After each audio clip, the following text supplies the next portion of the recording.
We're live. Yes. You guys hear me? Oh, hi, Tim. Yes. I'll take that as a yes. Everybody hear me? Welcome to Real Guitar Live. There you are. Welcome to Real Guitar Live. This is our monthly live question and answer session. It's for both members of Real Guitar Live, and I've opened up to the public as well. We've got a bunch of great questions today. This is going to be an awesome session, and I don't know if I can do it all in an hour, but I'll stay as long as I need to answer your questions. So just a few things to start us off. First of all, if you ask a question, please start it with the word question, preferably in big letters. I'm almost 65, by the way. This month I'm 65 years old, officially a senior, and that means I get senior discounts, of course.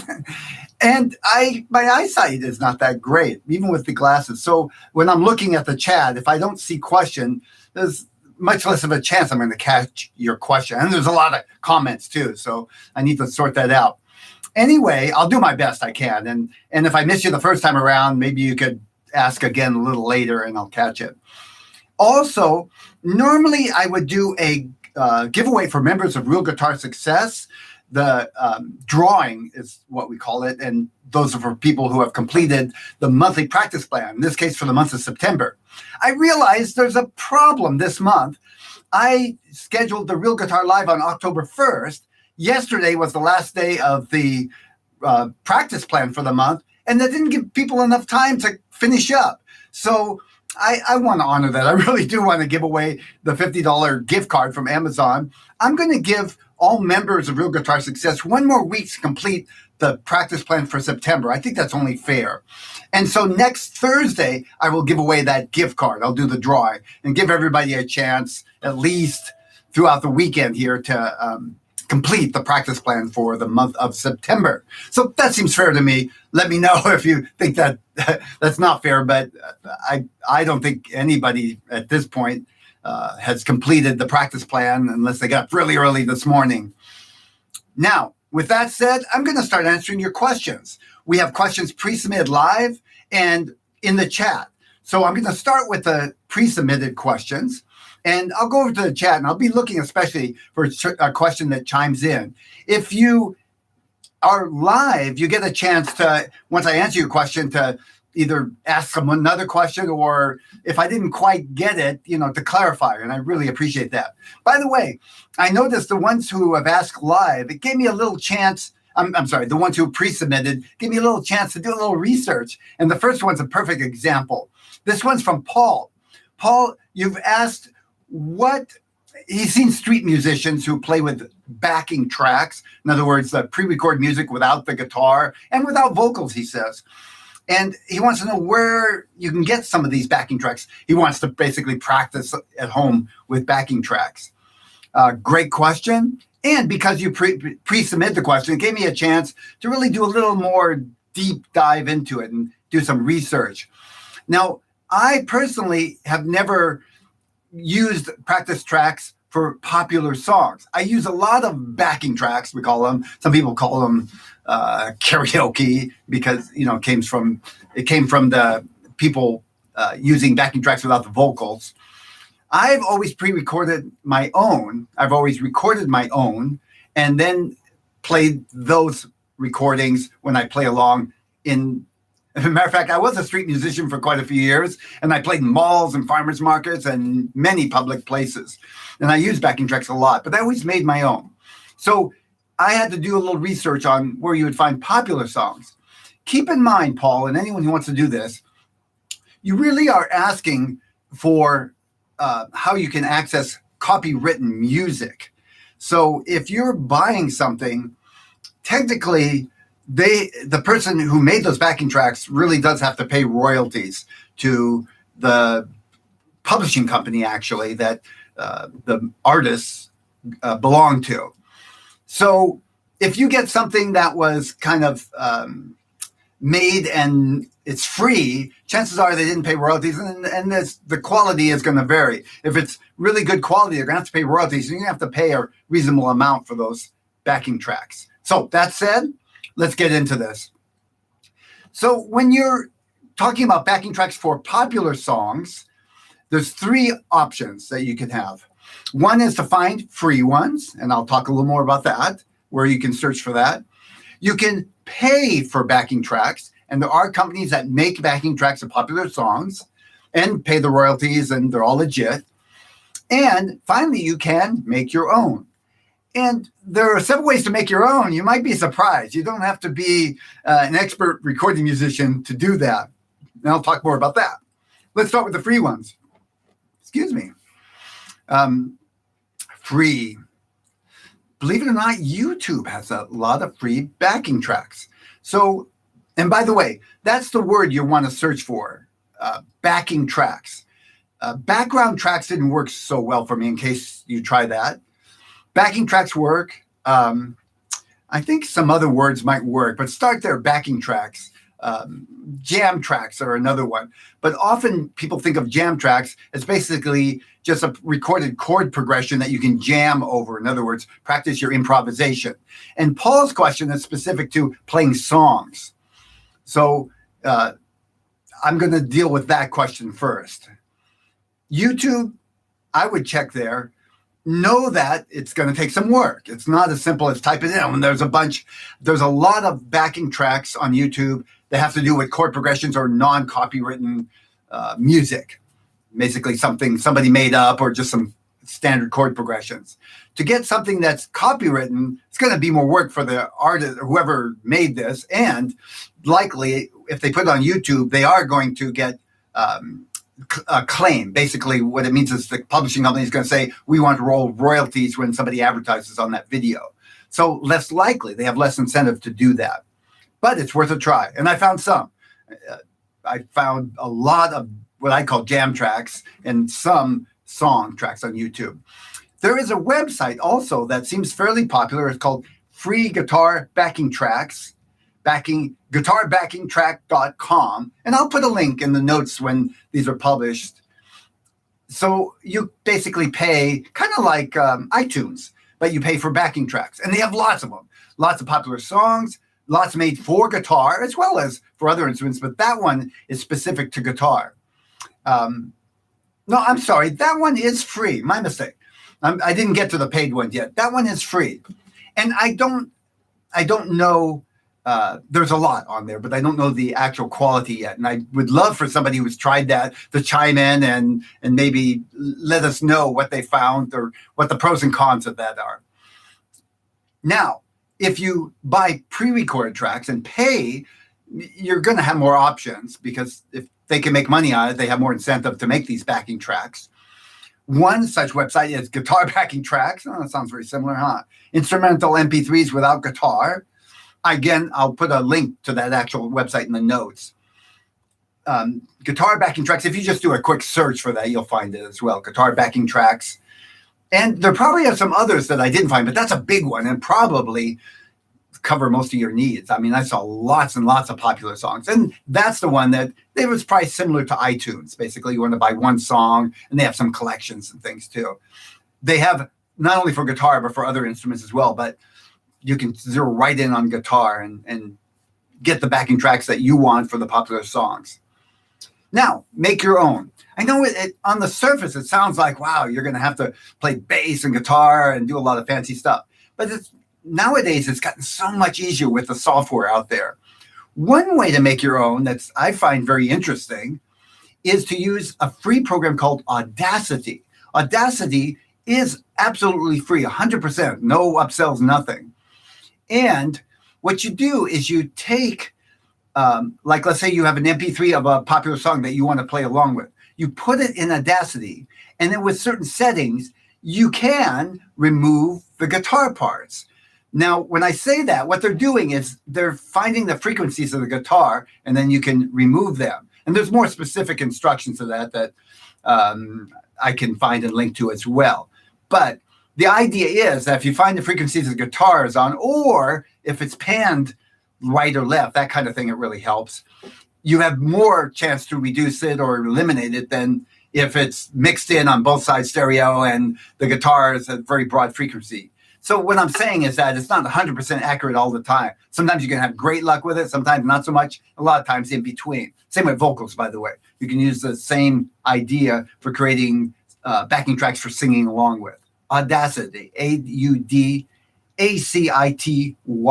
use it all the time. I use it just as a general recorder on my PC. It works great and it's free. I have many other programs, but that one's nice and simple, and I like that. I can bring it up and record an idea right quick and move on. I don't have to change a bunch of settings or make sure everything is turned off from the last time. Now, GarageBand, if you have a Mac, it's included with a Mac. I think you actually can get it on your iPad as well and iPhone. But a lot of my friends who have MacBooks have GarageBand. They use it all the time. It's basically a recording, but it has a lot of pre-recorded drums, and you can make a simple backing track by playing a drum beat that's similar that you hear in the popular song. What you do is just go through different drum beats and try to match up what sounds similar to you, and then play the chords along with the song. Now, this might seem like work to you, and of course, if you want to make a bass line and all those other things, even more work. But I never thought of it that way. When I would make my own backing tracks, I thought of it as fun and as a developmental process. The more I do that, the better I get at guitar. So if I have to figure out the chord progression and play along, and of course, when I say figure it out, I'm not just listening and pulling out chords. I'll look on the web and find suggestions of the chord progression, listen to the song and match it up.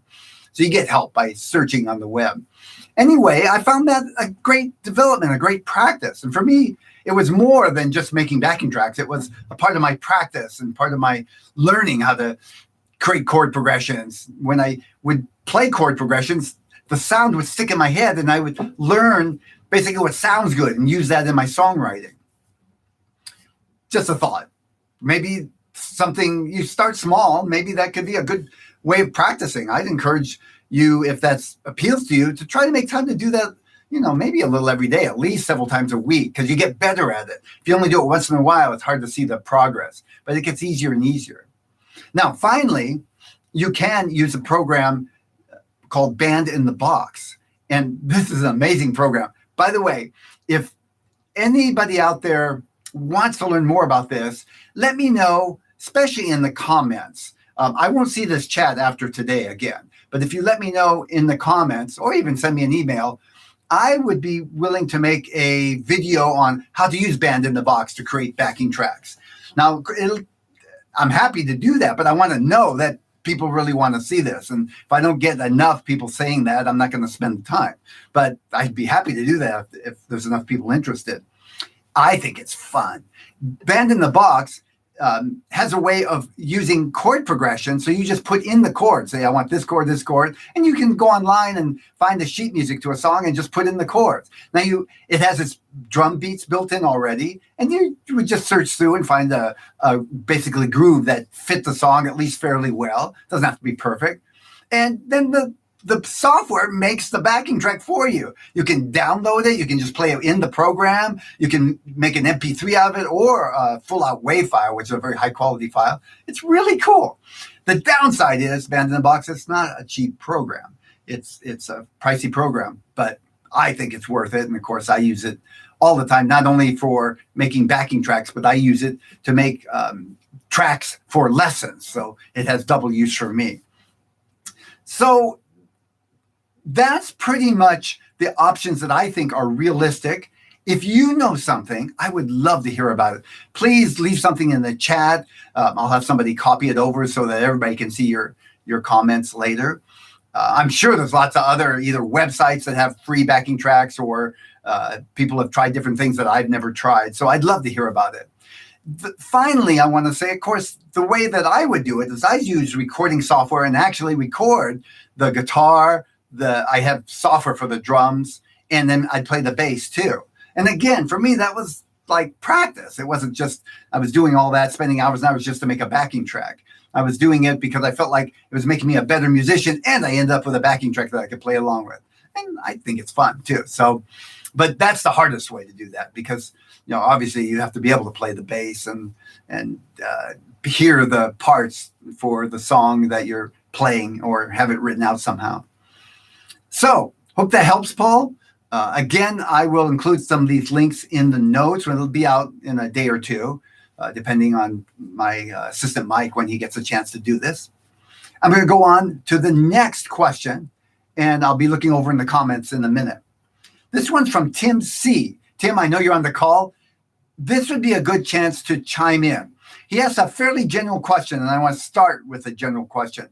Could you talk more about pentatonic scales and in different keys? So that's a very broad topic. I could spend hours and hours talking about the nuances of pentatonic scales, which ones to play, what they're used for, all those kinds of things. But I'm going to give a general overview, and that'll provide fodder for asking more questions. Now, Tim also said, I've been using the G major scale from the September practice plan. He's a member of Real Guitar Success, as a warm-up exercise. Scales make great warm-up exercises, and I strongly encourage people to warm up when they do their guitar practice, as well as to practice probably every day, or at least most days. And he's using alternate picking. Great. He wants to expand the exercise.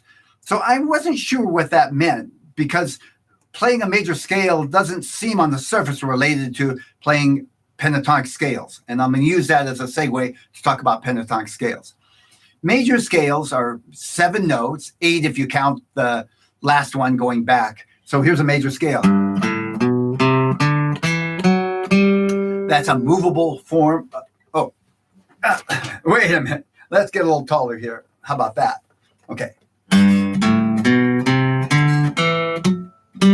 There we go. Awkward position, but at least you can see my guitar.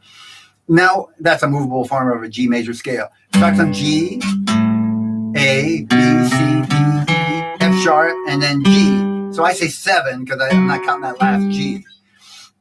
A pentatonic scale, penta means 5, is 5 notes. Here's a G major pentatonic. 1, 2, 3, 4, 5. I'm not counting that last note again, which would be the repeat, an octave of G. Major pentatonic and minor pentatonic. I'm sure most of you have at least heard those terms. That's a major pentatonic. A minor pentatonic has a different sound. Minor pentatonic is kind of the minor, sort of like taken from a minor scale. Major scale, minor scale. The difference that makes that is that first note. The first note that you go to from the G is a minor third, and that gives us that minor sound. Major is actually right there from G, because there's a note in between. Anyway, that doesn't matter as much as the uses. Major pentatonic gives you this kind of happy sound, more commonly used in bluegrass, country, folk, and rock music, but kind of uplifting rock music as opposed to bluesy rock. And that's the minor pentatonic, more of a bluesy sound, bluesy rock. All this is, and you hear it a lot. I'd say the minor pentatonic is quite a bit more used than the major pentatonic. That's a minor pentatonic sound. All that, and you've heard these licks.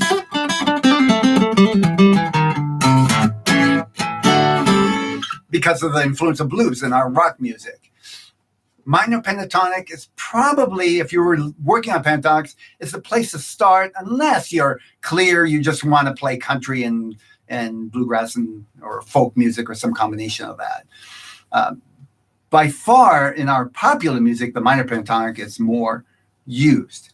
So if you were to pick one scale to start off with, let me see if I can get this go down a little bit. I need some help here. Can you guys, that's better, huh? And you can see my guitar neck. Okay. Now, minor pentatonic, here's probably the first one that I would teach somebody. Minor pentatonic, first of all, it's more useful if you make it a movable one. What that means, you can make a G scale like this.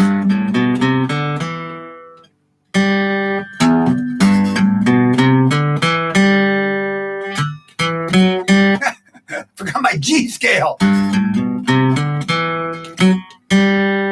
I guess this live thing is still making me excited. Anyway, sorry about that. G. That's has a basic open G scale. What I mean by open is it's using open notes. A movable scale uses no open notes. No open notes, so I can move it around. I can move up 2 frets and make that's an A now, but again, B. I can move it all around. The movable form of the minor scale is the most useful, and I usually start people with that. Even though with major scales, I start with the open because of the styles of music they're used. With a minor scale, I would start with the A minor, pentatonic I'm talking about, A minor. And I usually start students with that form. That's 1 octave, A, 5 notes, and then start over. So you'll notice that the fingering is very simple, right? It's just 2 notes on each string. First, the pinky, that's I'm up 1, 2, 3 frets. Then 2 frets for each of these till I get to the top 2 strings. Then it's a 3 fret thing again. And you could go there too.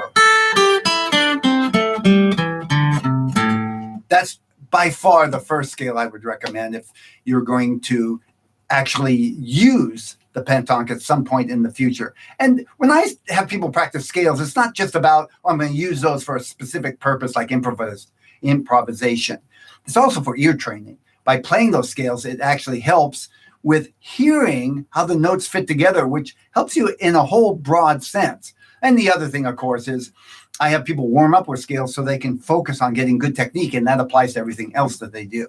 It transfers over. When you warm up, you go slow, play with consciousness, and then as you go through the rest of your practice, that technique improvement tends to filter through everything. Same with the pentatonic. So if you just want to use it as an exercise, I think that's great. Go slow and pay attention to every note.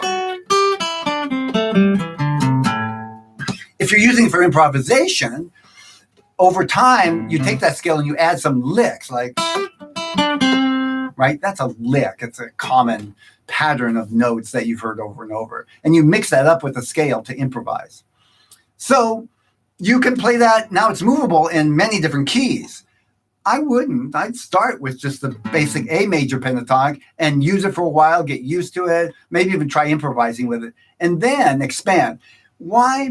Because first of all, we don't really use the pentatonics on guitar in all the different keys. Yes, if you're a professional musician or a studio musician or something where you're going to be playing lots of different styles of music, you are going to play it in all different keys and all are up and down the neck. But that's not where I would start students. Changing it to a different key is easy. You just move the first finger and it's a different key. So if you go down 2 frets, that's the key of G. That one's useful. If you go up 2 frets, that's the key of B. Less useful, but doesn't hurt anything. I find with students sometimes I need to sort out where you're getting the most benefit for the amount of time you're spending. Because you can go down a rabbit hole in this direction and it really doesn't give you very much benefit. And I know I did that when I was a student. And so I feel like that's part of my responsibility to kind of say, focus here. You're going to get more bang for your buck, basically. So, Tim, I'm going to be looking through here. I deliberately put this early. So if you want to say something else about this, or if you want to clarify your question, you got time. We've got the rest of the show. So I'm going to answer another question, and I'll start looking in the comments and see what we got. What do we got for questions here? Okay, 2 more questions. Pierre asked, as a beginner, it is easier to stay on the beat if I count each strum for strumming pattern you choose.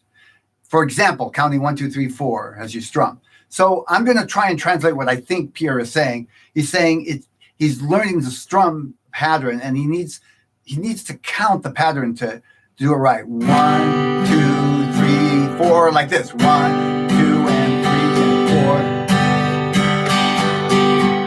4. And he's saying, I need to do this to also figure out where I'm at with the song, with the words of the song. Because I want to change the chord at the right time. Now he's saying, I get that professional or experienced players don't do this. They're not counting all the time as they're playing. No, right. You couldn't really do that and pay attention to all the other subtleties. How do you get to that place? How do you teach yourself to do this? So Pierre, this is like a lot of things. it's hard to see when you're learning where it will end up. But basically, think of it like riding a bike. If you were consciously telling your foot to go down on this pedal, up on this pedal, oh, move a little this way because you're going to fall over, oh, no, this way, you wouldn't have much fun riding a bike and probably wouldn't ride very well.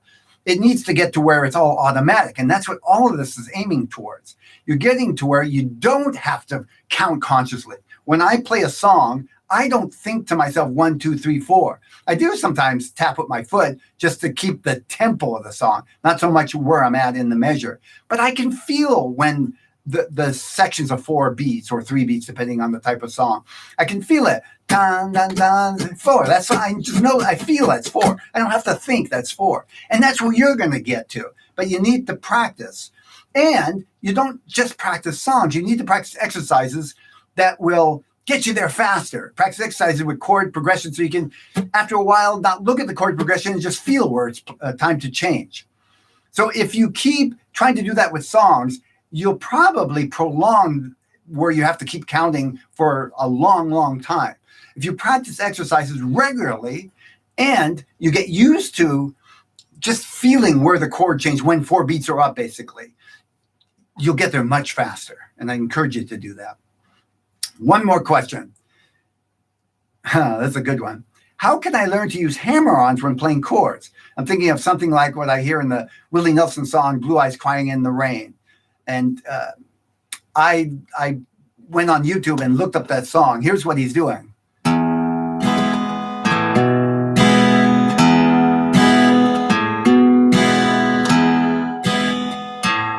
So that's the hammer-on. It's a great technique, and I highly recommend anyone who's learned at least a half dozen chords and can change easily to start adding some of those nuances to their playing. But that is the key. If you can't change from one chord to the other yet reasonably well on time, adding stuff like that you're not ready for that. I don't think so. You can try it, but I've seen more students get overwhelmed with adding more and more stuff that they can't really quite do. And I'm not talking perfect changing, but I usually tell people it's 80% rule. Get to where you can, most of the time, change on time between chords, maybe half a dozen chords, then start adding some of these nuances and techniques. Here's the hammer-on technique. I'm going to use the E chord, but it can be done on most every chord, and you need to find the bass note. So I'm doing an alternating bass note first. This is where I start. Low E is the bass note, and then the alternate is the 5th string. It's that 2nd fret. Now to make it a hammer-on, let me get my guitar up there. To make it a hammer-on, I hit the 1st note. But when I go to hit the 2nd note, I lift up my finger and then drop it down right in the middle of that beat. So counting it would be this. 1, 2, and 1, and 2, and... Ah! No! That was my way of saying not. Erase that. 1, 2, and 2 E. 1. That's what I use. E. 2 E and 1 and 2 E and there. That's better because it's not actually on the upbeat of 2. It's on the.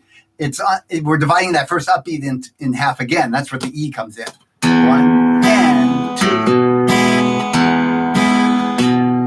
2. Let's see. Maybe I should count like this. 1, 2, 3. Yeah. Then it would be 3. I like that better. 1, 2, 3, and 4. There we go. 2, 3, and 4. 1, 2, 3, and 4. So that's probably the best way to do it. Count it in 4s. 1, 2, 3, and 4. But you need to let go of that counting, as I talked about at some point. Get to where I don't really count when I'm doing this. It's just an intellectual, kind of like training wheels on your bike to get used to it. But you got to take them off, or if you're constantly thinking about counting, you won't be able to play any real good music. Now, with the E chord, I would use this note. In the same song, he uses a B7.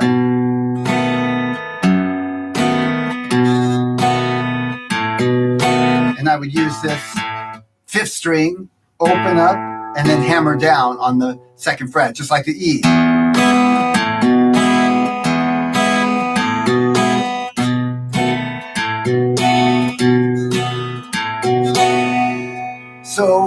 would get you a song in the key of E. Those are the two popular chords.